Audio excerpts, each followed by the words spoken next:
Hello बच्चों, हमने unit first में कालीबंगा सभ्यता के बारे में पढ़ा। अब हम इसी चैप्टर के दूसरे भाग आहड़ सभ्यता के बारे में पढ़ेंगे। आहड़ राजस्थान की एक प्रमुख सभ्यता और संस्कृति है जो उदयपुर से 3 किलोमीटर दूर पूर्व में बहने वाली आवड़ या बेड़च नदी के तट पर स्थित है। इसे प्राचीन काल में ताम्बवती या ताम्रवती के नाम से जाना जाता था। 10वीं और 11वीं शताब्दी में आहड़ को अघाटपुर या अघाट दुर्ग भी कहा जाता था और वर्तमान में स्थानीय लोग इसे धूलकोट के नाम से जानते हैं।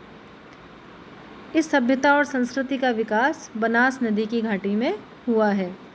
बच्चों, ध्यान रखना कि ये छोटे छोटे क्वेश्चन आपसे कॉम्पिटिटिव एग्ज़ाम में और अपने यूनिवर्सिटी एग्ज़ाम में भी 1 नंबर के क्वेश्चन में पूछे जा सकते हैं, तो आपको ध्यान देना है इन पे।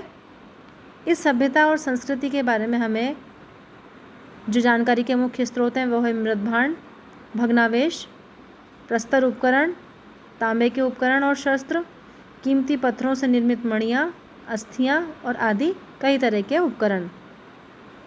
इस सभ्यता और संस्कृति का काल कार्बन 14 पद्धति के अनुसार 2000 ईसा पूर्व से 1200 ईसा पूर्व के मध्य माना जाता है तथा बर्तन और मृदभांड डिज़ाइन के आधार पर 2000 ईसा पूर्व से 1000 ईसा पूर्व के मध्य माना जाता है।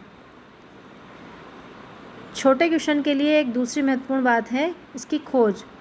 आहड़ सभ्यता की खोज 1953 में पंडित अक्षय कीर्ति व्यास के द्वारा की गई।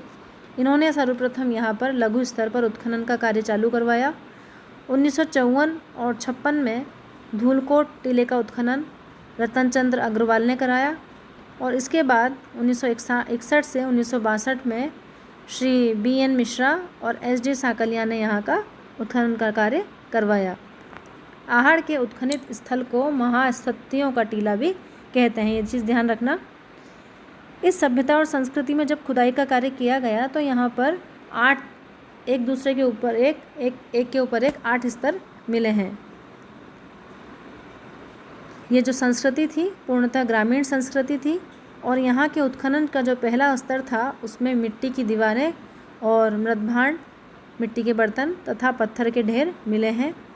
दूसरे स्तर पर दीवारें तथा मिट्टी के बर्तन के टुकड़े मिले। तीसरे स्तर पर अलंकृत मिट्टी के बर्तन मिले हैं। आहड़ वासियों ने 7 विभिन्न प्रकार के मृदभांडों का आविष्कार किया। ये सब बहुत अच्छी प्रमुख विशेषता थी यहाँ की, जिनमें प्रमुख था लाल और काले रंग का मृदभांड, जिसका निचला भाग लाल और कंधे के ऊपर तथा भीतर का संपूर्ण भाग काला होता था। ये बर्तन उल्टी तपाई विधि से बनाए जाते थे। चतुर्थ स्तर पर एक मृदभांड मिला है जिसमें तांबे की 2 कुल्हाड़ी रखी हैं। इन स्तरों के बाद 4 और स्तर मिले हैं जहां बस्तियों के अवशेष मिलते हैं। आहड़ सभ्यता की जो विशेषताएं हैं उसमें पुरातात्विक उपकरणों को चल और अचल 2 भागों में बांटा गया है। तो पहले हम पढ़ेंगे अचल पुरातात्विक उपकरण के बारे में। आहड़ क्षेत्र एक संपन्न ग्रामीण संस्कृति थी और यह एक संपन्न कस्बे के रूप में आबाद था। ग्रामीण संस्कृति में यहाँ के निवासी दैनिक जीवन की जो समस्त वस्तुएं थी उपयोग में आने वाली वो खुद बनाते थे और इसके लिए कच्चा माल जो था वो आसपास के क्षेत्रों में मंगा लेते थे। अचल संपत्ति के प्रमुख क्षेत्र भवनों का प्रमुख विशेषता थी कि यहाँ कालीबंगा की अपेक्षा छोटे भवन थे। नींव मकानों का निर्माण नींव बनाकर किया जाता था और नींव के निर्माण में ये लोग शिष्ट पत्थर काम में लेते थे तथा गारे का प्रयोग नींव के पत्थरों को चिपकाने के लिए करते थे। मकानों की जो दीवारें थी वो ईंटों से बनाई जाती थी। यहाँ ईंटों तथा दीवारों के निर्माण में गारे के साथ साथ चकमक पत्थर भी मिलाया जाता था। चकमक पत्थर मुख्यतः यहाँ पे जो नदी थी पास में उसमें आराम से मिलता था। ये इसको पीस कर या इसका थोड़ा खुरदरा बनाकर या इसको बिल्कुल चूरा बनाकर इसको गारे में मिलाते थे जिससे दीवारें चमकीली और सुंदर बन सकें। कुछ दीवारें बांस की चटाइयों से भी निर्मित की गई थी जिसमें सुरक्षा के लिए बाहर और भीतर दोनों ओर मिट्टी का मोटा प्लास्टर चढ़ा दिया जाता था। भवनों का फर्श चिकनी काली मिट्टी से बनाया जाता था। फर्श पर बने गड्ढों को नदी से प्राप्त पत्थरों से भरा जाता था।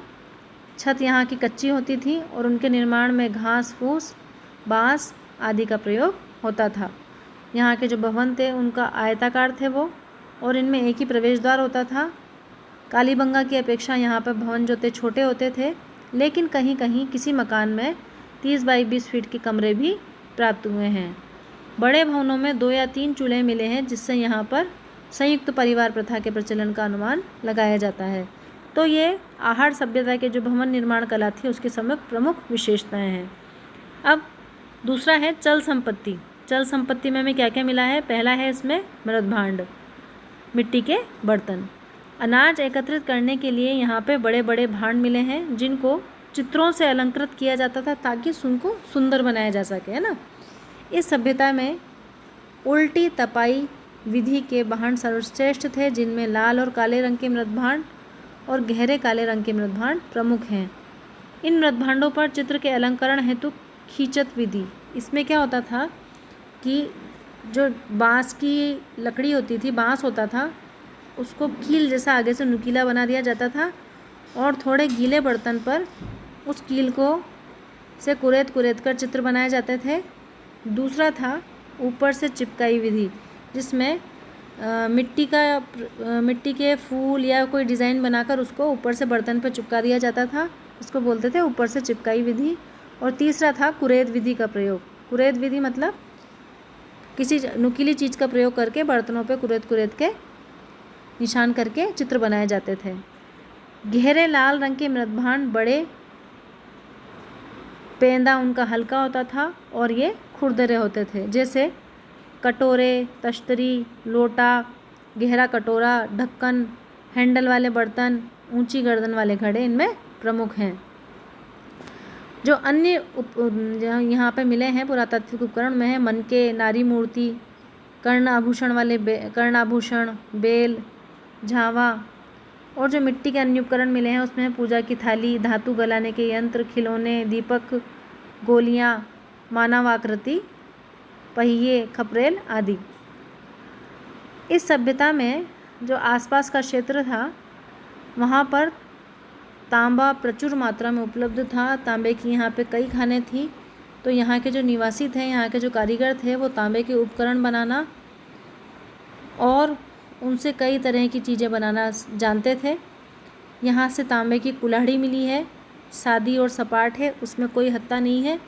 छल्ले, चूड़ियाँ, चाकू, सुरमे की सलाई आदि प्राप्त हुए हैं। इसके अलावा ताम्र उपकरणों के अलावा ताम्रपत्र और तांबे के टुकड़े भी मिले हैं, जिससे पता चलता है कि ये तांबे को गलाना और उससे विभिन्न तरह की चीज़ों को बनाना जानते थे, जो इस सभ्यता और संस्कृति की प्रमुख विशेषता है।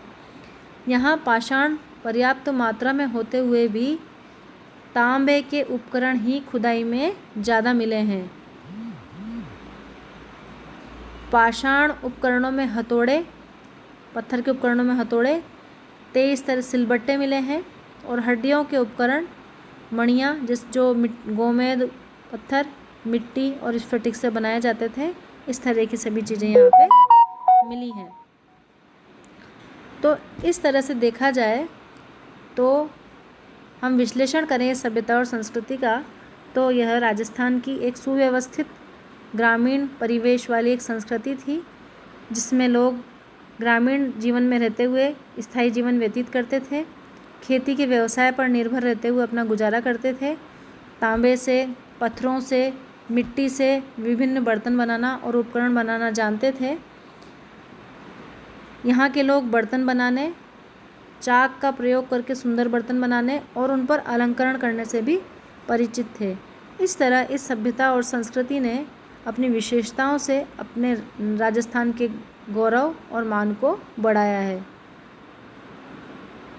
तो बच्चों, इस चैप्टर को पढ़िए आराम से, छोटे क्वेश्चन पढ़िए और बड़े क्वेश्चन के लिए इसमें पूरी डिटेल को पढ़िए। Thank you.